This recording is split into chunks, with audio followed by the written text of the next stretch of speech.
तो hello guys. तो कैसे हैं आप लोग। उम्मीद करता हूं कि आप लोग मस्त होंगे और स्वस्थ होंगे। आज का जो हमारा लेक्चर है वो इंडोक्राइन ग्लैंड का है। और इंडोक्राइन ग्लैंड जो हमारा होता है वो तीन तरह का होता है। एक होता है इंडोक्राइन ग्लैंड। इंडोक्राइन ग्लैंड जो है डक्टलेस ग्लैंड है। मतलब डक्टलेस ग्लैंड है, मतलब इसकी कोई नली नहीं है, इसका कोई पाइप नहीं। ये एक तरह से केमिकल मैसेंजर की तरह काम करता है, जैसे कि ब्लड पे काम करता है, ब्लड में मिक्स होके ये टारगेट सेल पर मतलब काम करता है। लेकिन जो हमारा एक्सोक्राइन, आज पढ़ेंगे इंडोक्राइन ग्लैंड, लेकिन थोड़ा सा एक्सोक्राइन के बारे में भी जान लेते हैं। एक्सोक्राइन ग्लैंड जो हमारा है वो एक तरह से डक्ट ग्लैंड है। वो एक नली की तरह काम करता है। नली में उसका जो पाइप रहता है वो अलग से उसको ग्लैंड चाहिए, मतलब उसका अब पाइप अलग से चाहिए। वो किसी के सहारे नहीं, वो अपना पाइप अलग रहेगा, उसका नली अलग रहेगा। उसमें कि जैसे पानी वाला वाटर जैसे कि जाता है पाइप से, तो उस तरह से उसका एक ग्लैंड रहता है, उसका पाइप रहता है। लेकिन इसमें कोई डक्ट नहीं रहता है। ये ब्लड में मिलके टारगेट सेल पर काम करता है केमिकल मैसेंजर की तरह। लेकिन एक्सोक्राइन जो है उसका एग्जाम्पल में ले लीजिए हमारा जो ये आई का जो लेक्रिमल ग्लैंड है। लेक्रिमल ग्लैंड से जैसे आंसू निकलता है तो उसका एक अलग डक्ट है, तो वो हमारा आता है एक्सोक्राइन ग्लैंड में। और एक आता है मिक्स ग्लैंड। मिक्स ग्लैंड में हमारा इंडोक्राइन भी आएगा और एक्सोक्राइन भी आएगा। लेकिन हम आज बात करेंगे इंडोक्राइन ग्लैंड, जो कि डक्टलेस ग्लैंड है, इसका कोई भी मतलब अलग से डक्ट नहीं है। तो आते हैं, बात करते हैं the body chemical communication system. ये एक बॉडी का केमिकल कम्युनिकेशन सिस्टम है, केमिकल के थ्रू जो हो रहा है, केमिकल मैसेंजर के थ्रू हो रहा है। उसके बाद इट वर्क्स थ्रू हॉर्मोन्स। ये काम करता है हॉर्मोन्स के थ्रू। हमारा जो इंडोक्राइन सिस्टम है ये जैसे कि सिस्टम में मतलब बहुत सारा ऑर्गन आ जाता है। जैसे कि मान लीजिए हमारा एक तरह से रिस्पायरेटरी सिस्टम में नोज, ट्रेकिया, दो लंग्स, ये सब आता है। तो वो एक सिस्टम हर ऑर्गन से मिलकर, इसमें कोई ऐसा ऑर्गन्स मतलब नहीं है, इसमें ग्लैंड सारा है, सारा ग्लैंड है। तो वही इट वर्क्स थ्रू हॉर्मोन्स। ये अपना काम हॉर्मोन्स के थ्रू करता है, which are chemical messenger secreted directly into the blood. ये जो क्या करता है, ये केमिकल मैसेंजर को मतलब सिक्रीट करता है डायरेक्ट ब्लड स्ट्रीम में। मतलब ये इसका जो केमिकल मैसेंजर है, इसका जो हॉर्मोन्स है वो डायरेक्ट सिक्रीट करेगा ब्लड में, और ब्लड जहाँ जाएगा टारगेट सेल पे जाके अपना काम करेगा। उसके बाद बाय स्पेशलाइज्ड ग्लैंड, सबका इसका अलग अलग ग्लैंड है, इसका सबका अलग अलग ग्लैंड, जैसे pituitary gland, pineal gland, thyroid gland, सबका अपना अपना एक तरह से जो हमारा स्पेशलाइज्ड ग्लैंड है जो काम करेगा, हर ऑर्गन्स पर काम करेगा। तो सबका अलग अलग हाँ हमारा ग्लैंड है, स्पेशलाइज्ड ग्लैंड है। This hormones regulate growth, metabolism, reproduction, mood and many vital functions. देखिए ये जो ग्रोथ में भी काम करता है, मेटाबॉलिज्म में भी काम करता है, रिप्रोडक्शन में भी काम करता है, हमारा मूड पर भी काम करता है, बहुत सारा वाइटल फंक्शंस है जिस पे काम करता है। लेकिन इसमें जैसे कि अब मान लीजिए इस ग्रोथ के लिए अलग ग्लैंड रहेगा, मेटाबॉलिज्म के लिए अलग हॉर्मोन्स, मतलब हॉर्मोन्स और ग्लैंड सब अलग अलग रहेगा, रिप्रोडक्शन के लिए अलग ग्लैंड रहेगा और उसके लिए अलग हॉर्मोन्स रहेगा। तो सबका अलग अलग स्पेशलाइज्ड ग्लैंड है, और जो कि सब अपना अपना टारगेट सेल पे काम करता है केमिकल मैसेंजर के थ्रू। तो इंडोक्राइन सिस्टम का मतलब यही है कि ये क्या है, it is a ductless gland. जो हमारा इंडोक्राइन ग्लैंड है वो डक्टलेस ग्लैंड है, और उसके बाद ये जो काम करता है एक केमिकल मैसेंजर की तरह काम करता है, और ये ब्लड स्ट्रीम में जाके मिल जाता है, इसका हार्मोन्स सिक्रीट करता है और ब्लड के थ्रू ही काम करता है। ब्लड जाता है टारगेट सेल पे, अपना हार्मोन्स का जो भी काम है करता है। और इसमें दो तरह का भी काम होता है, एक इनहिबिशन का होता है और दूसरा एग्जीबिशन का काम होता है। जैसे कि एक तरह से जैसे फीडबैक आया, उधर से पॉजिटिव फीडबैक आया, तो इधर से हार्मोन्स सिक्रीट होने लगेगा। अगर उस फिर जैसे ही हमारा जो ऑर्गन, जैसे कि जो हार्मोन्स है, जो ग्लैंड्स है, फिर निगेटिव फीडबैक देगा तो हार्मोन्स सिक्रीट होना बंद हो जाएगा। तो वो आगे सब सारा कुछ पढ़ेंगे। तो सबसे पहले हमारा आता है पिट्यूटरी ग्लैंड।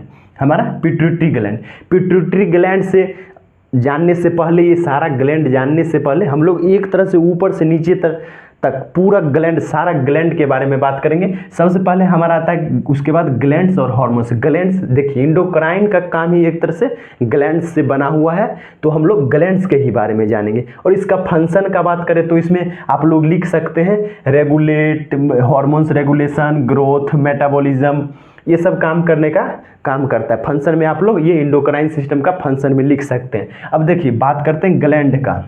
तो ग्लैंड को जानने से पहले हम थोड़ा सा हाइपोथैलेमस के बारे में जान लेंगे, जो कि हमारा एक तरह से ब्रेन में होता है, हाइपोथैलेमस। तो इसमें links nervous systems and endocrine glands, ये जो क्या है, इंडोक्राइन ग्लैंड्स में भी काम कर रहा है और नर्वस सिस्टम में भी काम कर रहा है। उसके बाद control pituitary gland, pituitary gland को भी कंट्रोल कर रहा है। हमारे जो पिट्यूटरी ग्लैंड है, जो कि हमारा मास्टर ग्लैंड है, पिट्यूटरी ग्लैंड को मास्टर ग्लैंड भी कहा जाता है। ये जो हमारा पिट्यूटरी ग्लैंड है, इसको मास्टर ग्लैंड भी कहा जाता है, इसको मास्टर ग्लैंड भी कहा जाता है। और मास्टर ग्लैंड का मास्टर ग्लैंड है हमारा हाइपोथैलेमस। मास्टर ग्लैंड का भी मास्टर ग्लैंड है हमारा हाइपोथैलेमस। जैसे कि पिट्यूटरी ग्लैंड को मास्टर ग्लैंड कहा जा रहा है, इसका भी मास्टर है हमारा हाइपोथैलेमस। तो ये चीज़ समझिए। उसके बाद हमारा पिट्यूटरी ग्लैंड जो है कहाँ लोकेटेड है, बेस ऑफ द ब्रेन, हमारा जो बेस है ब्रेन का उस पे लोकेटेड है। अब ये जो होता है दो टाइप्स का होता है, एक इंटीरियर पिट्यूटरी और दूसरा पोस्टीरियर पिट्यूटरी। हमारा जो होता है दो तरह का इस ढंग से हमारा पिट्यूटरी ग्लैंड होता है, एक होता है पोस्टीरियर, एक होता है इंटीरियर। एक पोस्टीरियर और दूसरा इंटीरियर, दो होता है पिट्यूटरी ग्लैंड में, दो होता है, एक interior posterior gland pituitary gland और दूसरा पोस्टीरियर पिट्यूटरी ग्लैंड। तो इसमें दो आता है। उसके बाद ये जो है कि मास्टर ग्लैंड कहलाता है हमारा पिट्यूटरी ग्लैंड। उसके बाद हार्मोन्स कौन कौन सीक्रेट करता है, इसमें बहुत सारा हार्मोन सीक्रेट होता है, क्योंकि ये सबसे मास्टर ग्लैंड है, ये बहुत सारा हार्मोन्स को रेगुलेट करता है, उसको कंट्रोल करता है। सबसे पहला हमारा आता है GH, ग्रोथ हार्मोन्स, जो कि ग्रोथ में भी काम करेगा। TSH, थायराइड स्टिमुलेटिंग हार्मोन, जो कि थायराइड पर भी काम करेगा। और तीसरा हमारा ACTH, ACTH मतलब एड्रीनोकोर्टिकोट्रोपिक हार्मोन्स। उसके बाद आता है प्रोलैक्टिन। प्रोलैक्टिन हार्मोन्स क्या करता है, हमारे जो मिल्क प्रोडक्शन मतलब फीमेल में मिल्क का प्रोडक्शन होता है, प्रेगनेंसी के बाद मिल्क का प्रोडक्शन जो होता है वो हमारा प्रोलैक्टिन हार्मोन्स करता है और ऑक्सीटोसिन सीक्रेट करवाता है। तो ऑक्सीटोसिन इसमें नहीं है, इसमें प्रोलैक्टिन है। प्रोलैक्टिन क्या करता है, मिल्क का प्रोडक्शन करता है, तो उसको कंट्रोल कौन कर रहा है, हमारा पिट्यूटरी ग्लैंड। दूसरा LH, ल्यूटिनाइजिंग हार्मोन, और FSH मतलब फॉलिकल स्टिमुलेटिंग हार्मोन्स। हमारा ये दोनों जो है कि एक तरह से ओवरी पर काम करता है। ये तीनों हमारा फीमेल्स में काम करता है, ये तीनों हमारा फीमेल्स में काम करता है, ल्यूटिनाइजिंग हार्मोन और उसके बाद हमारा फॉलिकल स्टिमुलेटिंग हार्मोन। ये तीनों जैसे कि ये दोनों है ओवरीज पर काम करता है। जब मेंस्ट्रुअल साइकिल में काम करता है वो एक एक करके, जब एक एक करके बात करेंगे तब उसके बाद उसमें बताएंगे हम लोग। ये दोनों जो है कि एक तरह से मेंस्ट्रुअल साइकिल के बीच में और प्रेगनेंसी के बीच में जो भी होता है तो वो काम करता है हमारा फॉलिकल स्टिमुलेटिंग हार्मोन्स। जब हमारा ओवरीज जब एक तरह से एक का निर्माण करता है उस वक्त हमारा ये दोनों हार्मोन्स काम करता है। उसके बाद आता है हमारा थायराइड ग्लैंड, हमारा दूसरा में बात करते हैं पिनियल ग्लैंड। पहला पिट्यूटरी ग्लैंड समझ गए और अब समझते हैं पिनियल ग्लैंड। पिनियल ग्लैंड हमारा यहाँ है, लिखने में थोड़ा सा हो गया ऊपर नीचे, तो पिनियल ग्लैंड। अब दूसरा हमारा ग्लैंड है पिनियल ग्लैंड। पिनियल ग्लैंड कहाँ लोकेटेड है, ब्रेन में, ये भी ब्रेन में ही लोकेटेड है और हमारा हाइपोथैलेमस ही ब्रेन में ही रहता है। तो पिनियल ग्लैंड ब्रेन में लोकेटेड है। ये कौन कौन सा हार्मोन सीक्रेट कर रहा है, ये सीक्रेट कर रहा है मेलाटोनिन। मेलाटोनिन क्या कर रहा है, स्लीप साइकिल को एक तरह से रेगुलेट कर रहा है, हमारा स्लीप साइकिल को। इसका क्या फंक्शन है, स्लीप साइकिल का रेगुलेट करना। जैसे कि चाइल्ड में बहुत ज़्यादा सीक्रेट होता है, मतलब कि मेलानिन, तो उसमें मेलाटोनिन, तो मेलाटोनिन जैसे वो कलर के लिए हो जाता है, कलर पिगमेंट है मेलाटोनिन जो है कि एक तरह से बच्चों में जो होता है कि चाइल्ड एज में बहुत ज़्यादा सीक्रेट होता है, तो उसमें बच्चों में ज़्यादा नींद आता है। और जैसे ही एज बढ़ते जाता है, जैसे कि अब बुजुर्ग आदमी मतलब बात करें जो एजेड हैं, दादाजी लोग हैं, ये सब जो है कि इनमें थोड़ा नींद मतलब कम लगने, क्योंकि मेलाटोनिन का सिक्रीशन कम जाता है। इसके वजह से जो ओल्ड एज में आ जाते हैं तो उनको थोड़ा नींद कम लगता है। जैसे मेंटल आदमी हो जाता है तो ये भी सीक्रेट करना थोड़ा कम हो जाता है, पागल आदमी की नींद या नहीं आता है, तो ये भी होता है पीनियल ग्लैंड काम करना बंद कर देगा, तो हमारा स्लीप साइकिल भी इधर डिस्टर्बेंस होगा। उसके बाद पीनियल ग्लैंड के बाद, पीनियल ग्लैंड समझ गए स्लीप साइकिल को कंट्रोल करता है। उसके बाद हमारा आता है थायराइड। उसके बाद ये चीज़ हो गया हमारा पिट्यूटरी ग्लैंड, समझ गए। थायराइड ग्लैंड लोकेटेड है कहाँ, इन द नेक, नेक के सामने हमारा लोकेटेड है थायराइड ग्लैंड। इसमें हमारा दो ग्लैंड आता है, एक आता है थायराइड, दूसरा पैराथायराइड। पैराथायराइड जो है कि पीछे के साइड होता है, इसके थायराइड के पीछे हमारा पैराथायराइड होता है। अब देखिए थायराइड नेक में प्रेजेंट है और दो हार्मोन्स रिलीज कर रहा है ये, थायरोक्सिन और थायरोनिन। हमारा दो हार्मोन थायरोक्सिन T4 और थायरोनिन T3, ये क्या कर रहा है, कैल्सिटोनिन सिक्रेट कर रहा है। ये जो क्या है, कैल्सिटोनिन सिक्रेट कर रहा है। उसके बाद हमारा आता है पैराथायराइड। पैराथायराइड जो है कि इसी के थायराइड ग्लैंड के बिहाइंड है, थायराइड ग्लैंड के पीछे रहता है, behind the thyroid glands regulate blood calcium. ये भी देखिए थायराइड ग्लैंड भी ब्लड कैल्शियम को कंट्रोल करेगा, मेटाबॉलिज्म में कंट्रोल करेगा, ग्रोथ में मतलब रेगुलेशन ऑफ ग्रोथ, मेटाबॉलिज्म, ये सब में ये भी काम करेगा। थायराइड भी करेगा और पैराथायराइड भी करेगा, और उसके बाद रेगुलेट्स ब्लड कैल्शियम भी करेगा, ये भी ब्लड कैल्शियम को रेगुलेट करता है। और हमारा पैराथायराइड भी ग्लैंड जो है कि ब्लड कैल्शियम में एक तरह से रेगुलेशन का काम करता है। अब आता है हमारा दूसरा आता है पेनक्रियाज। पेनक्रियाज आता है जो कि डाइजेस्टिव सिस्टम में पेनक्रियाज आप लोग पढ़े होंगे, और नहीं पढ़े हैं तो जाके पढ़ सकते हैं। उसके बाद पेनक्रियाज जो है कि इंडोक्राइन और एक्सोक्राइन, हम बोले थे एक डक्टलेस ग्लैंड है जो कि हमारा इंडोक्राइन है, और दूसरा जो डक्ट ग्लैंड है जो जिसमें डक्ट होता है वो हमारा एक्सोक्राइन है। तो हमारा पेनक्रियाज जो है दोनों में काम करता है, एक इंडोक्राइन में भी काम करता है और एक्सोक्राइन में भी काम करता है, डक्ट के थ्रू भी काम करता है और बिना डक्ट के भी काम करता है। तो बिना डक्ट के काम जैसे कैसे करता है, जैसे कि हार्मोन्स इंसुलिन सिक्रेट करता है और ग्लूकागोन सिक्रेट करता है। इसका फंक्शन क्या होता है, रेगुलेट ब्लड ग्लूकोज। अब ये हमारा पेनक्रियाज अगर नहीं काम करेगा, इंसुलिन नहीं सिक्रेट करेगा, तो इसके कारण क्या हो सकता है, एक तरह से मान लीजिए तो जैसे कि डायबिटीज़ मेलाइटस होने का चांस होता है कभी कभी। और डायबिटीज़ भी दो तरह का होता है, डायबिटीज़ मेलाइटस दो तरह का होता है।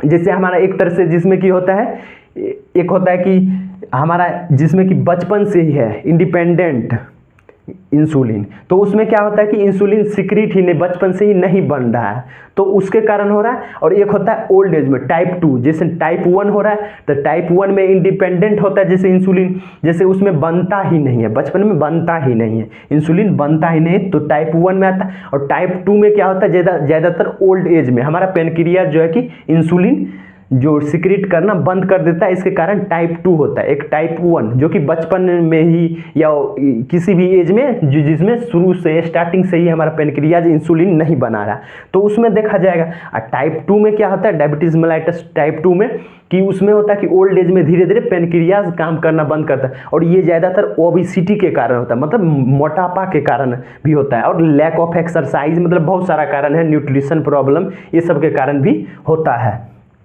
तो ये क्या कर रहा है हमारा पेनक्रियाज, रेगुलेट ब्लड ग्लूकोज कर रहा है, किसके थ्रू, हमारा इंसुलिन के थ्रू, और ग्लूकागोन बना रहा है। अब उसके बाद आता है एड्रिनल ग्लैंड। एड्रिनल ग्लैंड हमारे दोनों किडनी के ऊपर होता है, दोनों किडनी के ऊपर होता है, दो होता है, एक लेफ्ट साइड से एक राइट साइड से, एड्रिनल ग्लैंड दोनों किडनी के ऊपर होता है। उसके बाद ये क्या कर रहा है, जैसे कि ये हार्मोन्स जो सिक्रेट कर रहा है, cortisol, aldosterone, adrenaline, non adrenaline, ये सब हार्मोन सिक्रेट कर रहा है। अब एड्रेनालिन ग्लैंड हम जब मतलब एड्रेनालिन ग्लैंड का बात करेंगे, मतलब उस पर एक एड्रेनालिन ग्लैंड पे फिर एक लेक्चर आएगा, तो उसमें सारा हार्मोन्स के भी बारे में बात करेंगे, लेकिन इसका एक तरह से जो हल्का सा है जान लेते सुपरफिशियली। एड्रेनालिन ग्लैंड हार्मोन्स, ये सारा हार्मोन्स सिक्रेट कर रहा है। अब ये काम क्या कर रहा है, ये फंक्शन एड्रेनालिन ग्लैंड काम क्या कर रहा है, स्ट्रेस रिस्पॉन्स को रेगुलेट कर रहा है, हमारा स्ट्रेस में भी काम कर रहा है। उसके बाद मेटाबॉलिज्म में काम कर रहा है, वाटर बैलेंस में काम कर रहा है, अब ब्लड प्रेशर बढ़ जा रहा है घट जा रहा है उस पर काम कर रहा है, और वाटर बैलेंस ऊपर नीचे डिहाइड्रेशन हाइड्रेशन में काम कर रहा है। उसके बाद पिनियल ग्लैंड आप लोग पढ़ा चुके पहले, जो कि हमारा मेलाटोनिन सीक्रेट करता है, स्लीप साइकिल को रेगुलेट करता है हमारा पिनियल ग्लैंड। उसके बाद आता है गोनाड्स।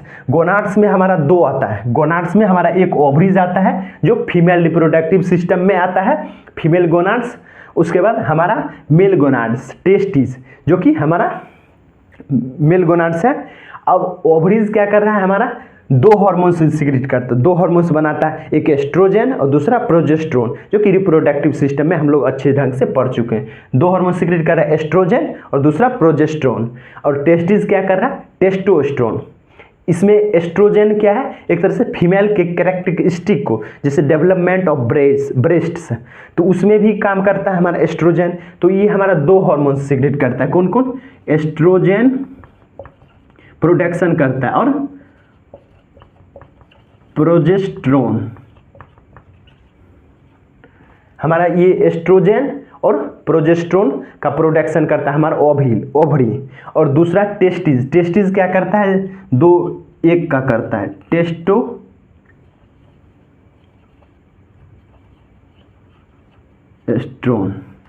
ये हमारा टेस्टोस्टेरोन।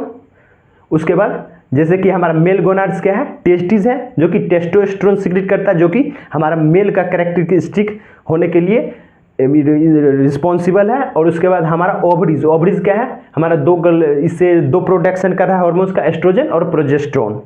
तो ये चीज़ जो होता है कि एक तरह से फीमेल के रिप्रोडक्शन, ये प्रेगनेंसी के लिए भी वो रिस्पॉन्सिबल है, प्रेगनेंसी करने के लिए भी बहुत ही हेल्पफुल होता है। इसमें प्रेगनेंसी में साइकिल है, मेंस्ट्रुअल साइकिल का है या जो भी है, इसमें सारा कुछ ओवरीज मतलब काम करता है उस पर। तो उसका बात जब करेंगे फिर एस्ट्रोजन और प्रोजेस्टेरोन का तब स्पेसिफिक बात करेंगे। अब गोनाड्स ये दोनों क्लियर हो गया, जो कि हमारा दो, एक टेस्टिस है और दूसरा ओवरीज है, एक फीमेल गोनाड्स है, दूसरा मेल गोनाड्स है। ये भी एक आता है हमारा इंडोक्राइन सिस्टम में, ग्लैंड्स में आता है। ये भी क्यों ग्लैंड्स में आता है, हमारा ओवरीज इसलिए ग्लैंड्स में आ रहा है क्योंकि दो हार्मोन्स का ये भी प्रोडक्शन कर रहा है, एक एस्ट्रोजन और दूसरा प्रोजेस्टेरोन। और ये मेल गोनाड्स में टेस्टिस आ रहा है इसलिए क्योंकि हमारा टेस्टोस्टेरोन का जो है कि काम कर रहा है, मतलब प्रोडक्शन कर रहा है, जैसे कि स्पर्म बनाने में काम कर रहा है। और ये ओवरी जो है कि ओवा, एग बनाने में भी हेल्प कर रहा है। हमारा ओवरी जो एग बनाता है और टेस्टिस जो हमारा स्पर्म बनाता है, तो उसमें ये सब हार्मोन्स काम करता है। तो ये रिप्रोडक्टिव सिस्टम जब पढ़ेंगे तो समझेंगे और अच्छी तरह से। और यहाँ तक आने के लिए आपका बहुत बहुत धन्यवाद। उम्मीद करता हूँ कि आप लोग को समझ आया हो। नहीं समझ आया, जो नहीं समझ आया प्लीज़ कमेंट करें और चैनल को सब्सक्राइब कर ले। थैंक यू, मिलते हैं अगले वीडियो में गाइज।